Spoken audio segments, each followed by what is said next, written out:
One question that arises in the real world for those who are trying to seek change, it's to some extent, people just react and they sort of, it's not necessarily well thought out whether they engage, what kind of activities they engage in to try to make change happen. But there's also a more measured, just strategic question, like if you want to make change, what do you do? And I'm going to call in Jamaal first, just because he brought up, that conversation you had, has there ever been change without a riot? And, I think I first smelled tear gas when I was 12 years old at an anti-Vietnam War thing my parents brought me to. So, I'm a little more steeped in that tradition, but like, what conclusion did you guys come to, Jamaal? I'm really big on dialogue and wanting to understand, and I'm not a sit on your hands kind of person.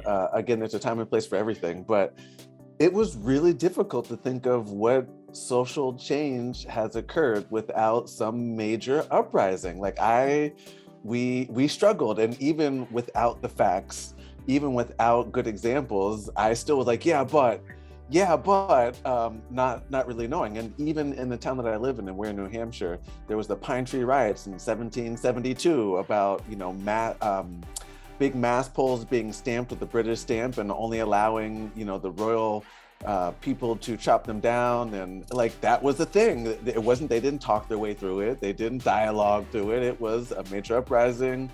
People got put down, troops were sent in. And it was, again, I'm a talk guy. I want to better understand. I want to dialogue these things through and try to figure out a point. But we didn't come up with any, at least not solely just dialogue. There were issues or moments where we were thinking that it's dialogue along with protest, and not necessarily riots, but an uprising, a simmering down of boil over of aggravation and anger into a level of dialogue and better understanding what comes next. But just simply talking, that's 0.0, unfortunately, right? Unfortunately.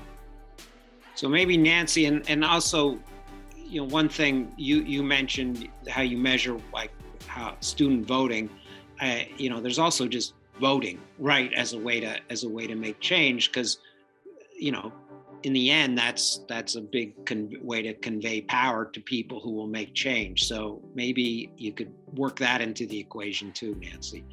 Sure. So obviously, if we vote them out of office, that's power. Democracy, at least in theory, is a system of self-governance. I have this little slide I should flash up to you all. It's a picture of the LA freeway with 4 cars in 4 lanes in one direction, 4 in the other, all at a standstill. And there's a billboard over it and says, "You don't like the traffic? You are the traffic." And so theoretically, that's what our democracy is. And if we don't like the way things are, then we should organize, or we should protest, or we should organize dialogues and talk to each other, or we should bring lawsuits, or I can think of lots of ways that change happens in our country. And, when thinking about where dialogue fits in, maybe we weave in and out of some of these approaches. I think that there are a couple of challenges, though, and that is, well, what if the social movement is negative? Can we point to a dialogue behind the white nationalist groups? And it's funny, Jamaal, ever since you brought up what you're talking about at the dinner table, now my mind is completely there. And I'm thinking, okay, well, what about teenage smoking? That's bad. How about the Beatles? That's good.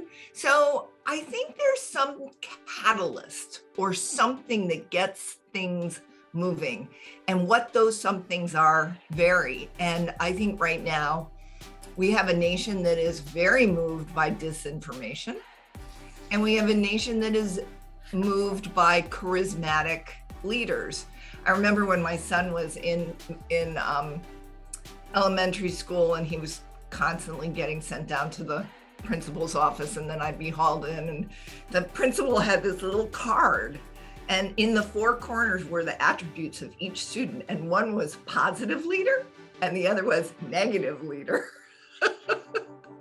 You know, if he's listening, sorry kid, you've turned out all right. But my point is that we have things that catalyze change. We have incidents such as George Floyd. I think that his devastating murder, has really catalyzed some action, which is exciting. And then what is the role of leadership? And then I think more to the point, if we want to prepare our students to be the change agents in a system of self-governance, how do we do that? So those are just a few thoughts. I do think dialogue has an enormous role to play. And my suspicion is it weaves in and out of all of the catalytic forces and actions. Did you want to chime in on this, Michele? Or? Yeah, I mean, I actually think when you're making a decision as a social change person of you know, what role and when for dialogue, I mean, that's the crux of the issue for me, because we grapple on a regular basis with whether or not the time is right to encourage dialogue. It's you know, the what and the when, I think, is really critical. The who is almost always you need a mix, you know, a mix of people and people who are impacted by a decision. But what needs to benefit from talking is a big decision for us, and dialogue has been used to delay change.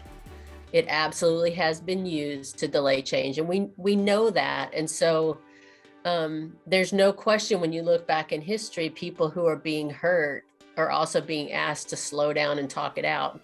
So then how do you, and yet I totally believe in what I do. So it's really about, like, when do you, and who are you asking to lean in, right? You know, into the conversation. I definitely, you know, feel like, well, we'll talk about this more, because I know we're going to talk about, like, who would you never talk to and who would you talk to. But, you know, I think that change comes from the bottom up, the top down, the outside in, the inside out. I mean, I feel like it comes from every direction, and it's never just one of those directions. And you know, I'd love to know. I'm not a historian. I'm fascinated and I read, but I'm curious about Jamaal's dinner table conversation too, and all the examples of sort of the, you know, the marching, you know, the kind of iconic protests, right? The, you know, laying in the streets or whatever, you know, we've seen, and then protests that were kind of like shenanigans.